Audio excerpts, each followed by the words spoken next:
Président, chers collègues.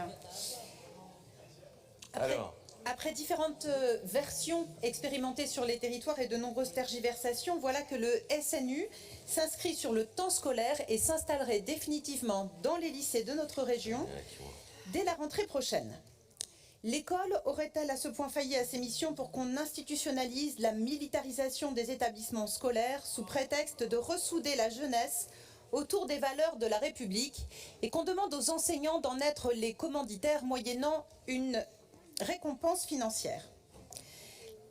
L'inscrire au titre des programmes scolaires dans le calendrier des élèves de seconde, le gouvernement prend le risque de semer la confusion entre l'apprentissage scolaire et l'engagement professionnel au service de l'armée, l'amalgame entre l'engagement citoyen et l'engagement militaire.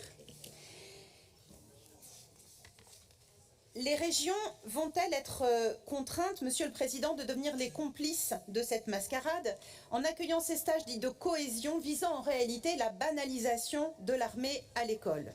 Jeu hautement dangereux. La frontière entre patriotisme et nationalisme est mince. Le patriotisme, c'est l'amour des siens, disait Romain Gary. Le nationalisme, on le voit ici, c'est la haine des autres. On le sait.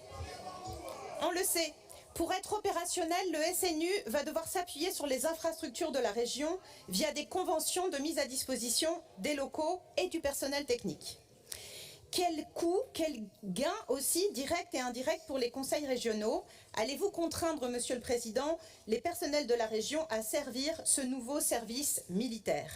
Oui, la mise en œuvre dans nos lycées pose un défi logistique et éthique. Par ailleurs, les bilans des expérimentations révèlent des carences graves dans la formation des animateurs, des animatrices et des intervenants, conduisant à de nombreux signalements et dépôts de plainte pour outrage sexiste, discrimination, injures discriminatoires, voire même de harcèlement. Notre responsabilité à tous étant engagée, quelles seront les mesures envisagées pour garantir le respect de l'intégrité physique et psychique des néo-aquitains contraints de participer à ce jeu de dupes? Merci, Monsieur le Président.